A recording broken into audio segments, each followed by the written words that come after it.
The Federal Reserve Act of 1913.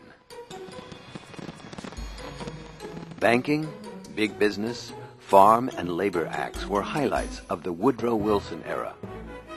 President Woodrow Wilson himself helped draft the Federal Reserve Act, which created a three-tier banking system. On the top is the Board of Governors, based in Washington, D.C. Under them, 12 Federal Reserve Banks, located in 12 different cities around the country, and on a third level, private banks, which can borrow from the Federal Reserve Banks at interest rates set by the Board of Governors.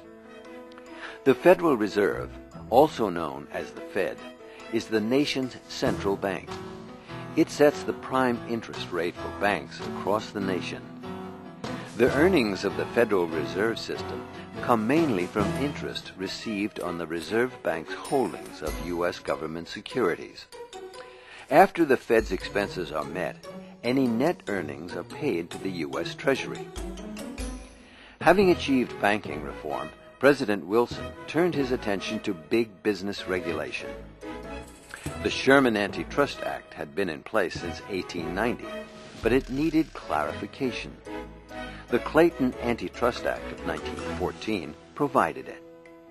It clearly stated what big business could not do.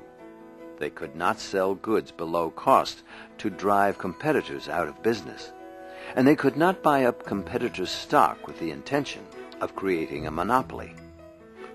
The problem, however, was that the government had to prove the intent to create a monopoly. Consequently, the law proved to be hard to enforce.